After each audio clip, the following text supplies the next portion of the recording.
Up on a separate screen, ready to go. We are Let me do that. live.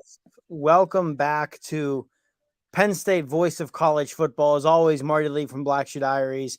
My usual trusty co-host Tim Aiden could not be here this week. So for those of you who have watched us for the past year plus now, a familiar face, Ellie Moretta Feliz, returning to the show. It was not always easy. It was not always pretty, but in the end, the Nittany Lions pick up a 35-16 victory over Michigan State, a 19-point win that to some of you out there, winning by 19 may have meant more than it did to others. But ultimately, what matters is the Nittany Lions took care of business, and are a 10-win football team and have definitely gotten some help today. So it might be full steam ahead towards a New Year's Six berth. Indeed, they can probably get even more help. As last I checked, Texas A&M was up on LSU. So if you extrapolate a win today against A&M and the inevitable loss against Georgia a week later, that would make LSU a four-loss team, which I don't think a four-loss team has made the New Year's Six outside of the group of five, have they?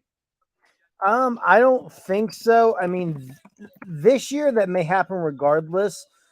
Just assuming we get chalk next week and TCU, wins the Big 12. That means either Texas with 5 losses or Kansas State with 4 will go to the Sugar Bowl. But that's a little bit different because that's them getting the conference's automatic berth. That's not them getting an at-large bid like Penn State would be in competition for. So yeah, LSU actually just tied that game at 7.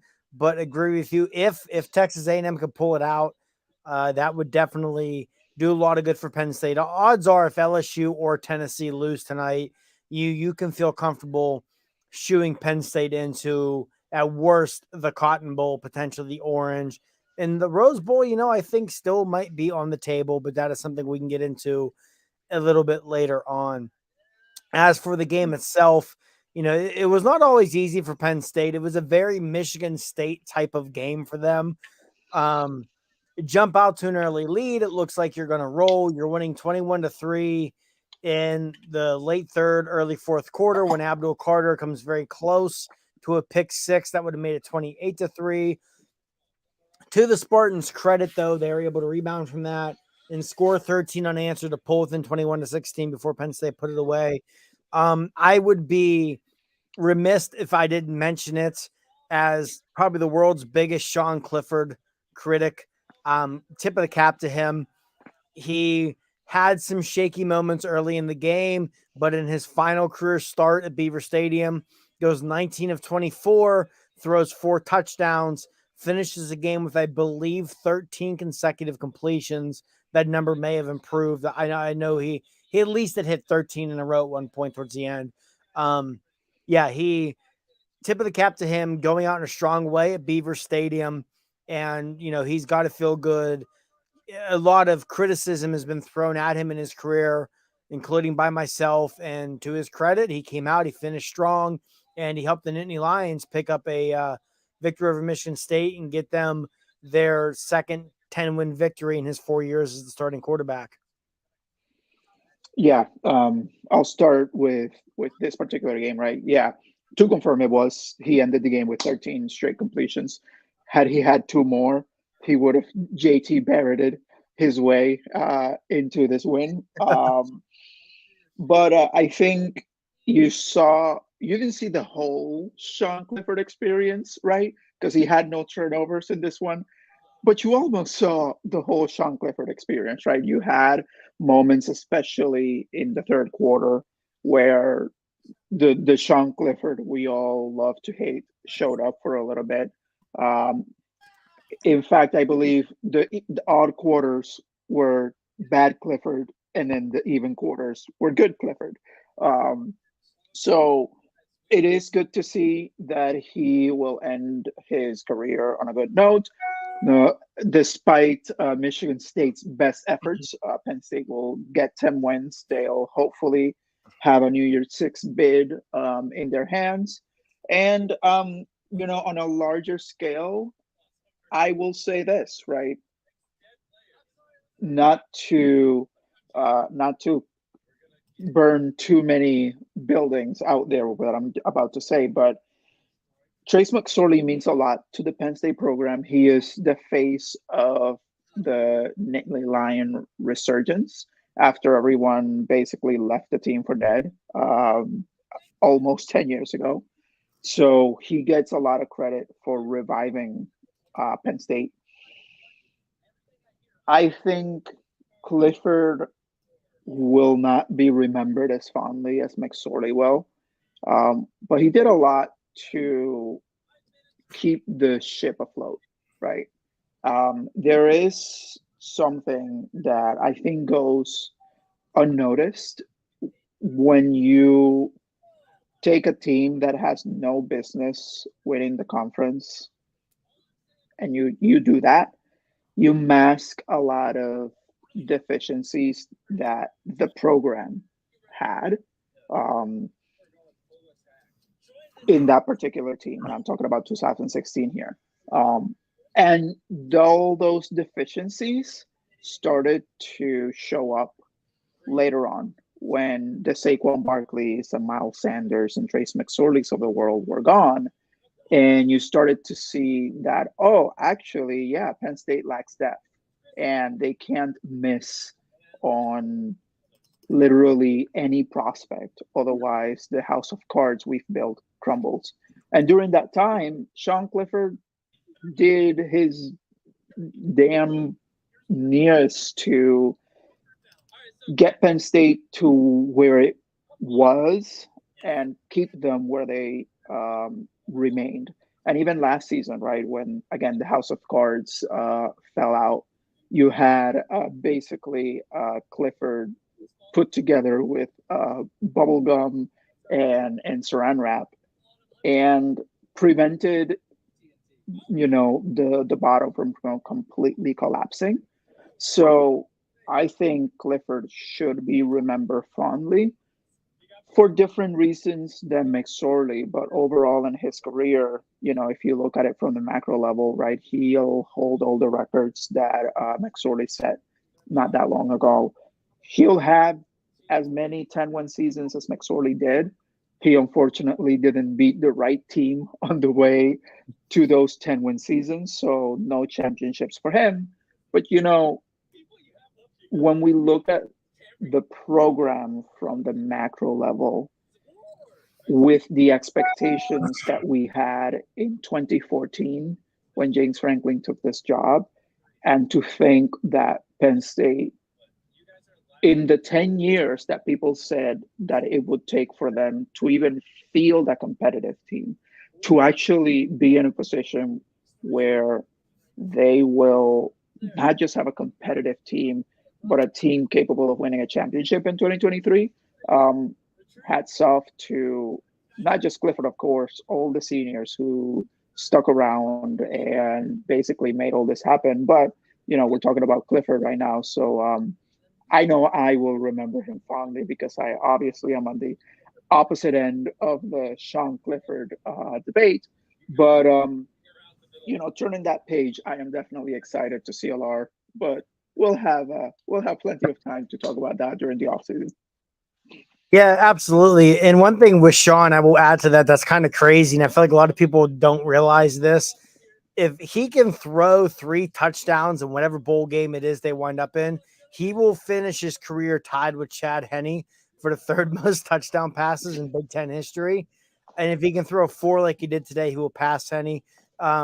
He needs 6 to get the Drew Brees for 2nd most all time. Well, I don't think that happens. I hope it does because I feel very confident saying right now, if Sean Clifford throws 6 touchdowns in the bowl game, Penn State probably wins and probably easily. Or they play Tennessee. Yeah, but with Tennessee without Hendon Hooker, the Tennessee with Hendon Hooker, different animal. Without, I think 6 touchdowns, you're rolling. But no, first off, Tim, our normal co-host on here. Sup, fellas? On my way back from the B, more aggravated than you need to be, but a dub is a dub. Absolutely, Tim. All that matters is a win. Is a win. One other thing from this game too. I mean, a lot more from this game, but one big thing was really ultimately the game probably wasn't as close to the final score. Penn State had over 400 yards of offense. Michigan State at 254. Michigan State only rushed for 25 yards. Jake Pinniger, feel bad for him. He quietly has had a really good season, but missed 2 field goals today that, if he hits those and this thing's 20-0 at halftime, it probably doesn't even get as close as it does. There's a real chance this Michigan State team just folds it up and heads home. But Penn State had the opportunity early. There was that fumble recovery by Tyler Ellison they couldn't capitalize on. Had the opportunity to put away and they didn't. But I think that, just because the game wasn't as close to the final score, you don't want to take anything away from them.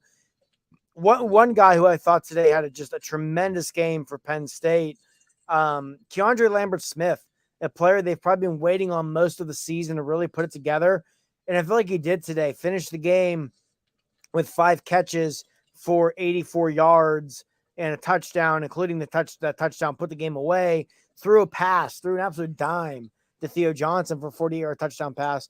So hopefully this performance by Keandre Lambert-Smith, especially in the absence of Parker Washington, can be a springboard into a good bowl game, and then that bowl game can springboard him into a strong 2023 season. Indeed, we have definitely been waiting for that one receiver to take over the role of being the guy. We saw Parker Washington kind of start doing that in the middle of the season. Then he got injured.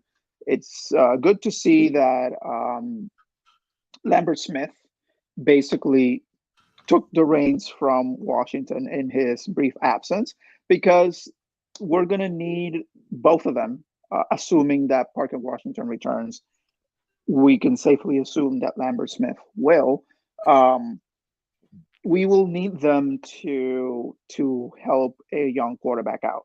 And if they are able to provide that safety net for Alar, especially early in the season when, granted, Alar has seen more time than any backup in the history of Penn State football, likely. But he'll still be a second-year true sophomore. So having the safety that Lambert-Smith and Washington can provide early, it's great. So it's great to see that Lambert-Smith had this kind of breakout game today, and hopefully he can do even more with it in the bowl game. Yeah, one thing I'll add too, you mentioned with Lambert-Smith and with Parker Washington, hopefully back next year, could definitely give you the launching off point for a pretty good receiver group. Also, a quick shout out to Harrison Wallace, who in recent weeks, you can see, we were talking about this in the Slack channel during the game, but you can see the light starting to go on for the redshirt freshman Harrison Wallace, starting to draw some penalties, get open, make some contested catches. So I think that could be a pretty good trio next year to build around. But with that crew, you mentioned next year in a young quarterback. Yeah, West Virginia is a 5-7 team, but you still start the year with a Power 5 opponent in West Virginia. So, to have a good receiver crew there with Drew Aller is not going to hurt in his first career start. Friend of the show, Mark Edwards, those of you who watch this weekly know Mark comments a lot. Clifford is a good quarterback. Nothing bad to say about him. The O-line, on the other hand, I can't say I agree with that on the O-line part. I think the offensive line, in my opinion, probably had the single biggest, in a positive way, surprising season for Penn State this year. We saw the offensive line take a huge step forward, and even after getting decimated with injuries down the stretch, continue to play well. Even today, when the offensive line, probably the worst it's played since the injuries have set in, and Nick Singleton and Katron Allen still combined for 160 yards rushing. So I think the offensive line, I would disagree that they are not a good offensive line. I think when healthy, that's a very good offensive line. And they've proven that even when banged up, they're still a solid offensive line. So I think that's a group that going into next year, you've got to have very high hopes for, even if you do lose Olu Fashanu and Juice Scruggs the NFL draft, as it appears you may. Indeed, the worst games from the offensive line, and I think this one counts as one of the worst. Like this game and maybe the ones against Michigan, right? The two worst games the offensive line has had were still leaps and bounds better than anything we saw out of them in 2021 or 2020. Yes. So definitely there's been great improvement. And that's a good thing because we were all quietly wondering if we were gonna have to hire a new offensive line coach in the offseason. So it's great to see that they're actually coming together as a group because there's no indication that Mike Yurcix is going to leave. So having that continuity with the coaching staff is going to be great. Again, young quarterback. If the offensive line looks the way it did this year, they're not Michigan good, but not many lines are Michigan good. And to be honest, they don't need to be Michigan good, right?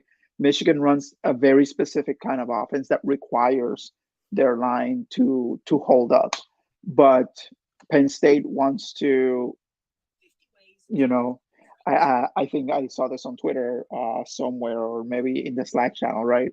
That maybe they're trying to model themselves after the wrong team based on what Michigan has been able to do. I disagree with that, and for that reason, if they can actually complete the oh man, if they can completely turn themselves into another Ohio State, a team that can score and score quickly, they don't need to have an all American line. And yeah, it all in all, I think the line has actually looked pretty good this season, and they're only going to get better. You have Drew Shelton, a true freshman, anchoring, playing great. For all intents and purposes, from what we've heard so far, Olu Fashanu is not a given to the NFL. So we're actually looking at a line that's pretty good this year, and it can only get better next year. Yeah, absolutely. As Tim again points out, really going to crap on the O line today. I thought the O line played fine. They took some lumps in pass protection, but it's Michigan State. That's still a talented defense. You knew they were going to play hard, trying to get the bowl eligibility. You mentioned for next year, if Olu does come back and you take Drew Shelton, who has what, I think 5 games now, 6 games, whatever it is, starting left tackle, you can slide him to right tackle. That gives you the best bookend tackles Penn State has had in quite a while. Since 2008, maybe. Yeah, that's I'm going through my mind. That's I'm thinking 08, that offensive line that year when Penn State nearly got to the BCS title game. It's been a long time coming, so it could really be some fun stuff for next year. Before we go any further, though, I need to make sure I mention tonight on YouTube at 11:30. With Mark Rogers, our national call-in show here on the Voice of College Football. If you've never checked it out before, make sure you check it out. It's great stuff. Mark will have the phone lines open many times for 2+ hours. I have called in on the show more than once before, so you might get to hear my voice twice in one day if you enjoy hearing it that much. But it's great stuff, Mark. There are a few people out there who do as good of a job as Mark does of breaking down the world of college football in the day's action. And today's already been a chaotic day with Oregon State beating Oregon, the Michigan-Ohio State results, Clemson going down, and there could be more to come. LSU is once again trailing against Texas A&M. So there hasn't been a ton of chaos in recent weeks, but there could be a lot today. So make sure you check out Mark tonight, 11:30 on the Voice of College Football for everything he has to say about it.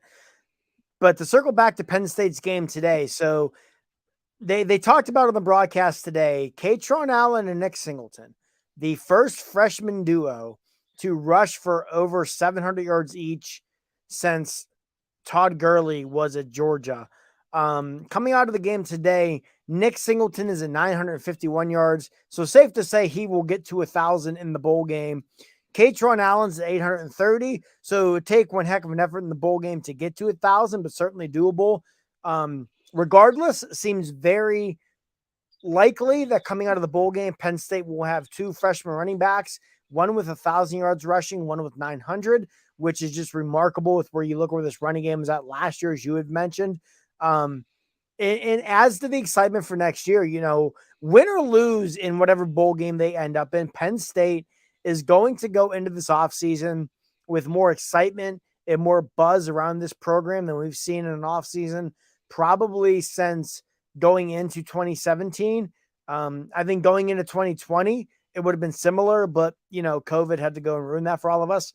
But you look at next year, Singleton and Allen, Obviously, all the excitement in the world around Drew Alar. We've mentioned this offensive line. This defense, it continues to get better week in and week out. And this is something I mentioned in my my Twitter article that I do on Diaries after every game that will be live later this evening. Shameless plug. But this defense just keeps getting better. And there's about 20 to 25 guys they play with regularity. At least 18 of them should be back next year. You'll get Zariah Fisher back in a full-time capacity after his injury. You get a couple freshmen like KJ Winston and Cam Miller who keep seeing their roles increase. This defense is really good, and it should continue to be really good next year. So a lot of excitement going into the bowl game and beyond if you're a Penn State fan. Yeah, I'm going to say, actually, I'm going to go a little bit further back and say this team is going to have probably as much hype, if not more, than the 2009 team had going into that season.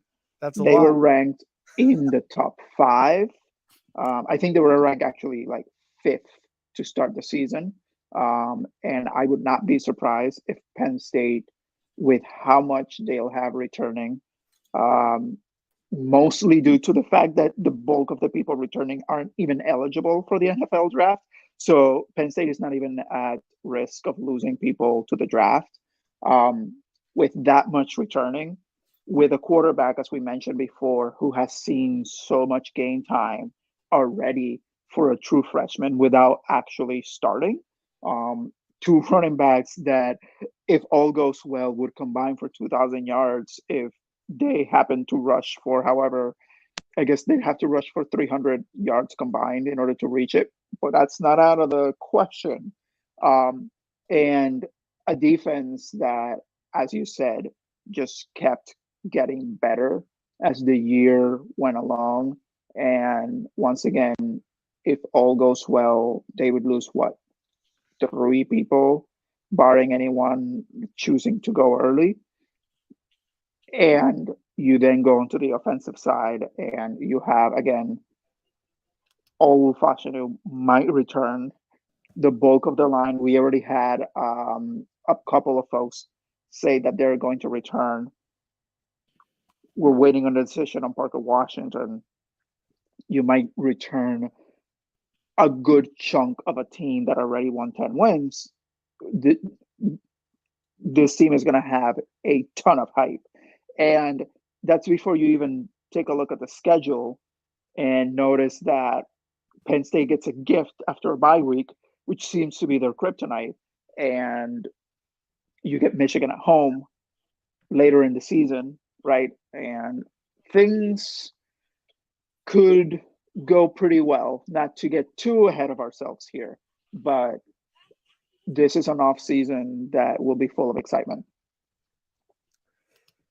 Yeah, definitely going to be an offseason full of excitement with Rob J's comment. PSG may be the second best team. Hold on.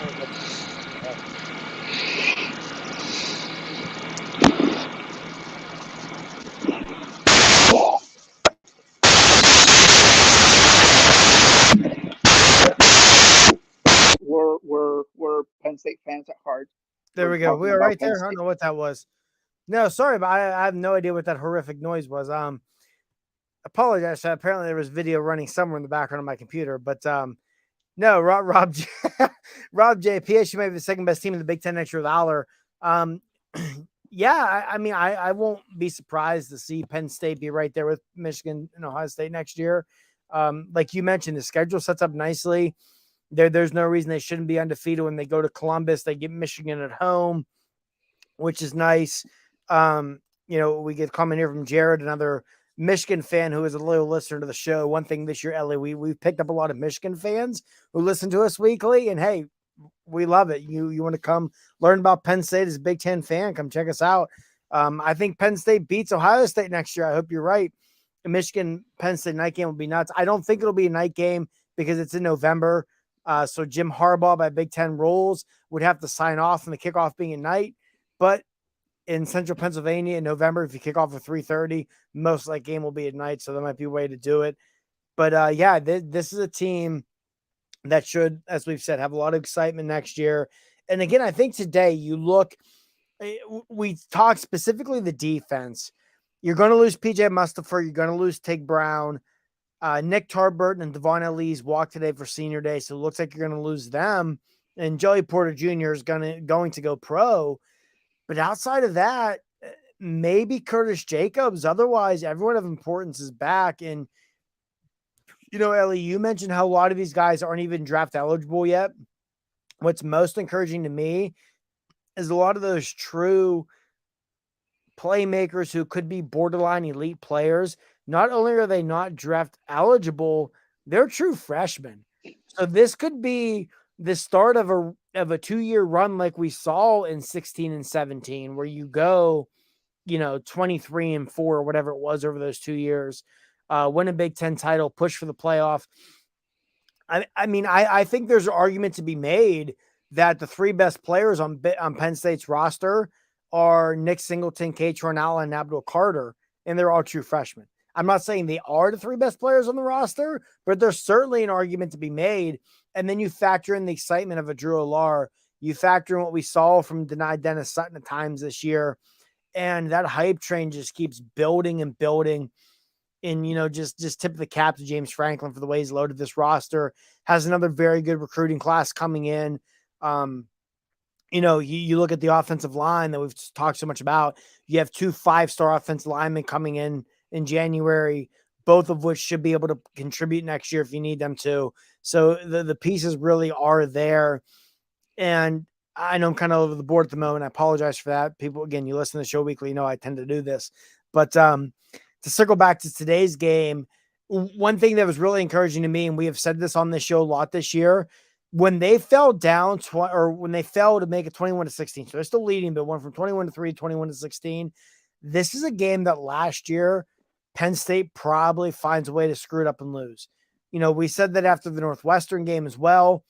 And to their credit, these games that in the past they probably would have lost, they keep finding ways not just to win, but to win by 2, 3, 4 scores like today. And that really speaks something about a team. I think one thing with this team too, my wife made a comment the last Saturday during the Rutgers game. At halftime, she was sitting on the back porch when I was sitting with her at halftime. We're talking, and she asked about the Penn State game. I said, it's halftime. She goes, I haven't heard too much noise coming from the basement, so I wasn't sure.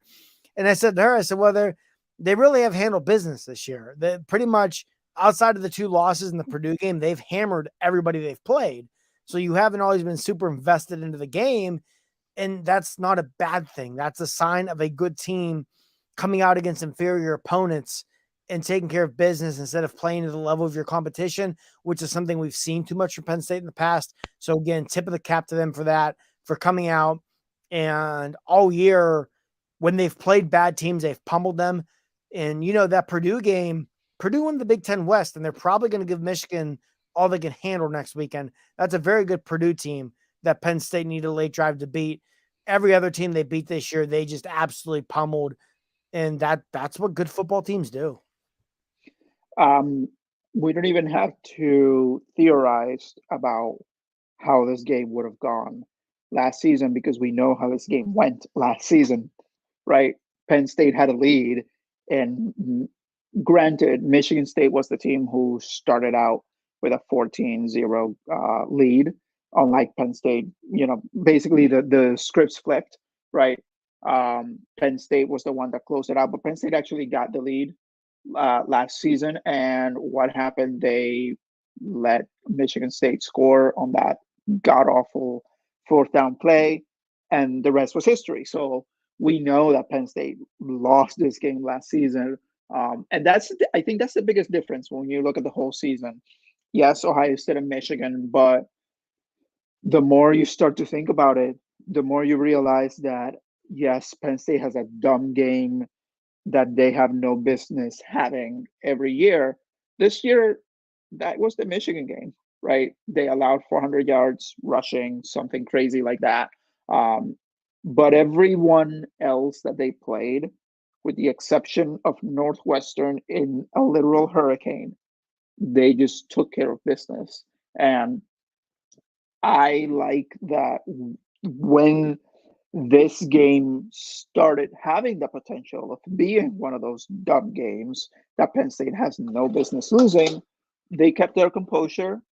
They did what they needed to do, and they even tacked on an extra touchdown to make sure that the game could not turn into some dumb debacle that we've seen plenty of times in the past. So I think that is a great step forward for the program to at least get to a point where maybe you're not winning against the very best in the conference, but you are competing with the very best in the conference, and no other team that should be below you in the standings is having any business staying with you, let alone winning. Yeah, you mentioned about competing with the very best in the conference. I think it's very safe to say Penn State has come out this year and completely reestablished themselves as, at worst, the third best program in the conference behind Ohio State and Michigan. Um, and to me, that just speaks more volumes on the depth of the Big Ten. People obviously are always going to talk about the SEC, but I'm not sure there's a conference in the country that has a stronger top three than what the Big Ten has, with Penn State, Michigan, and Ohio State. They're obviously, you can make the argument that's three of the 10 best programs in the entire country. I think all three of them, you put them in the Big 12, the Pac 12, or the ACC, they're going to win that conference and probably do it while going undefeated. Maybe they're going to defeat because it's hard to do, but you're going to be favored in every game. Those are three really, really good programs. So that's what makes it tough. And with the Big Ten, I do hope sooner rather than later we get rid of divisions. I think anyone who's a fan of college football, and this not a knock on Purdue, as I mentioned earlier in the show, that's a good football team over there in West Lafayette. But I think next Saturday, everybody would much rather see a rematch of either the game today or Michigan and Penn State in Indianapolis. Because I feel very confident in saying if Penn State got a second crack in Michigan, it would not be 41-17 again. And in a lot of ways, that may have been a little bit of a wake up call that Penn State may have needed. But yeah, it's the biggest thing I think for me that comes out of the season is Penn State reestablishing themselves as a top three program in the conference, on the recruiting trail, in the transfer portal.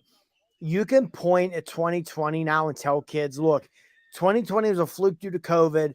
2021, if we don't get the injuries, look what we did this year when we didn't have a global pandemic and our team was healthy. So in recruiting, you can pitch that. In the portal, you can pitch to kids and say, hey, look how close we were last year. You come here next year, you could be that player that potentially helps put us over the line. You could help us beat Michigan and Ohio State. You could help us win the Big Ten, help us get to the playoff, whatever it might be. Because as good as this team will be next year, wide receiver, box linebacker, defensive tackle, kicker, there's going to be some areas they're going to address in the portal. And doing all of that becomes a lot easier to do when you're a 10-2 team who you're going to finish the regular season ranked in the top 10 because you're going to jump Clemson and Oregon after today. If LSU loses to Texas A&M, you're probably going to jump them also. So you're looking at probably finishing the regular season ranked in that 8 to 10 range. There's a lot of good you can sell to kids coming off that season.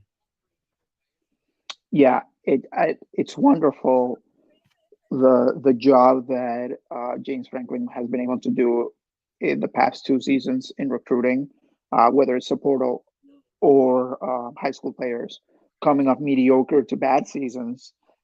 Can you imagine what he's about to do? Well, actually, this is once again something that we don't need to imagine because we saw what the 2018 class was coming off the 2017 season.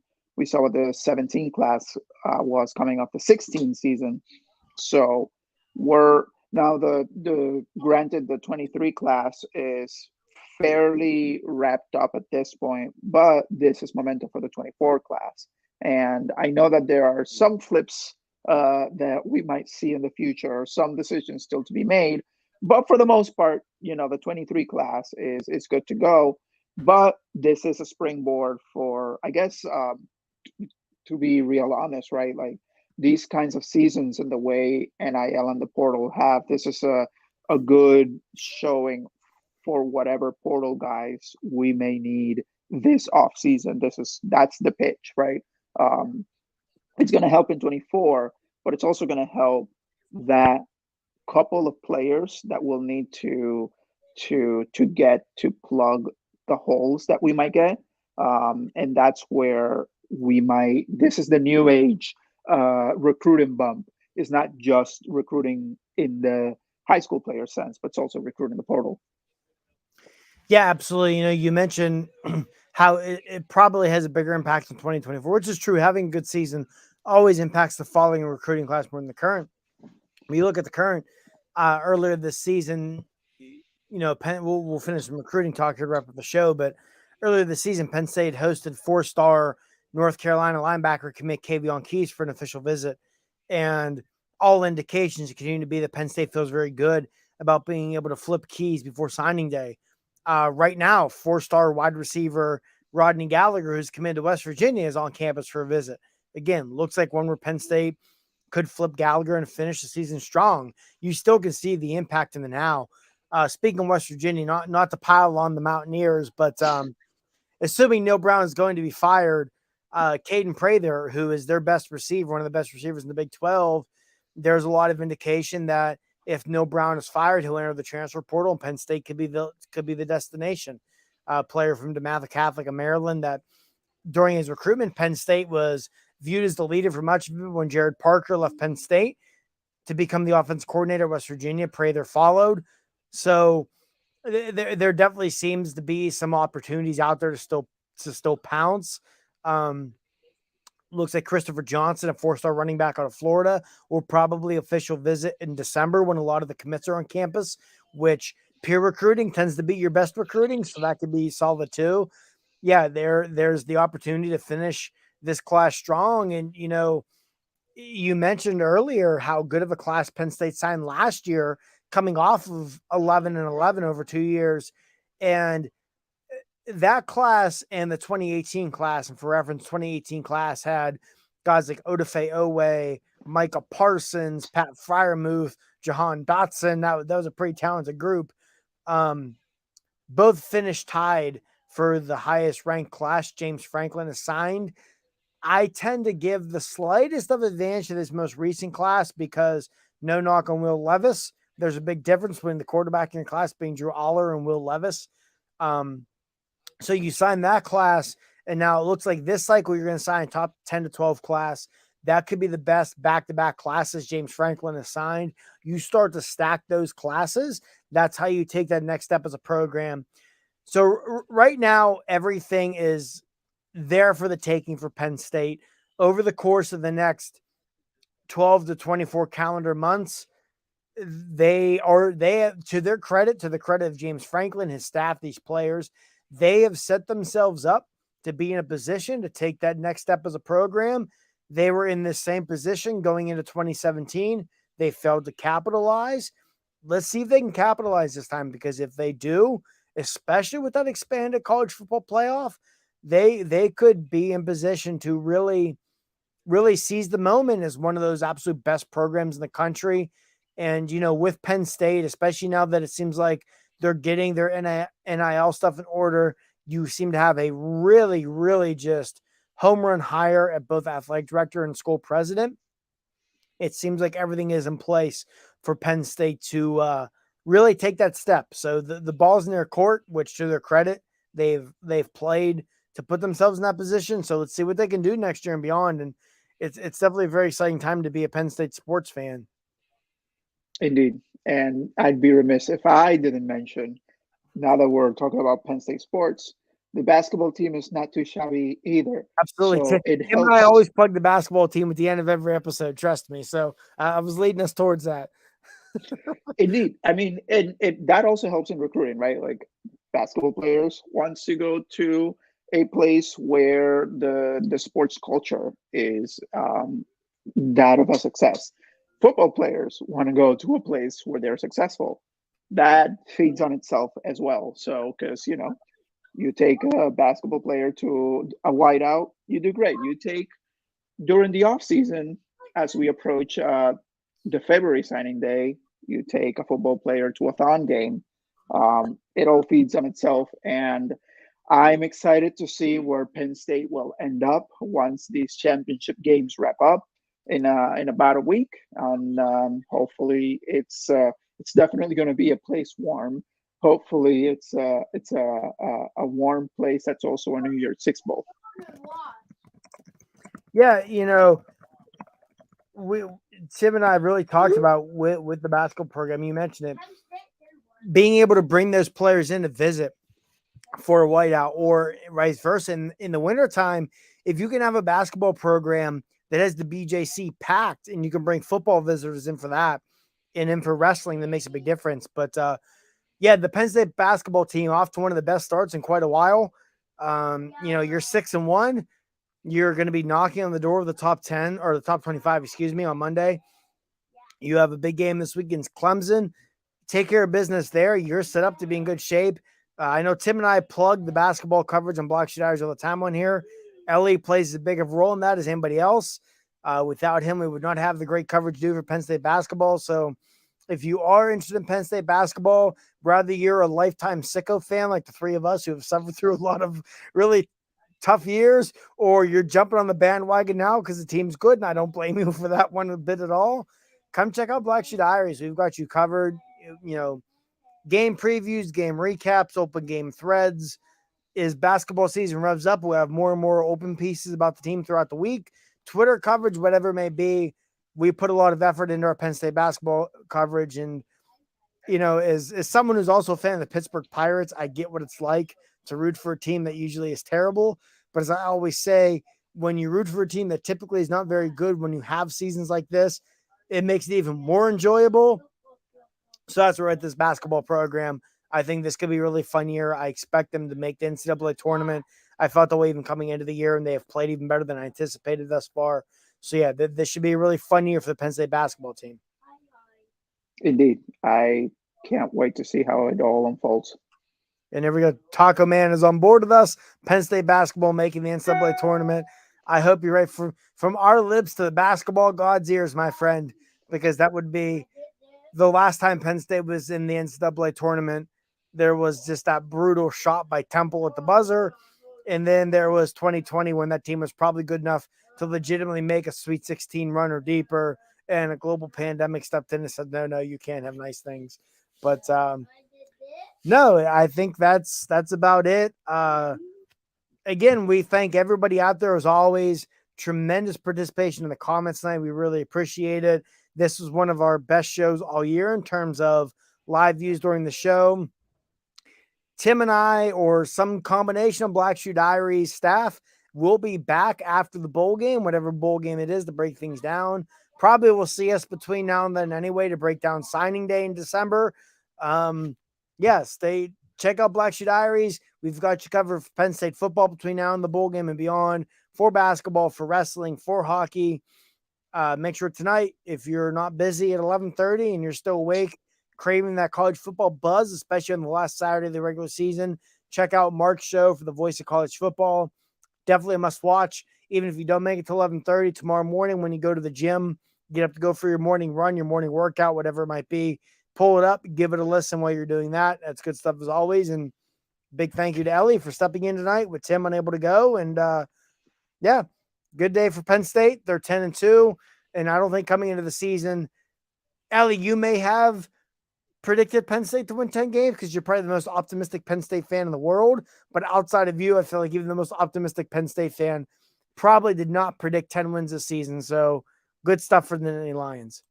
I predicted exactly 10-2. I did actually say that their dumb game was going to be against Northwestern. So I predicted that as the loss.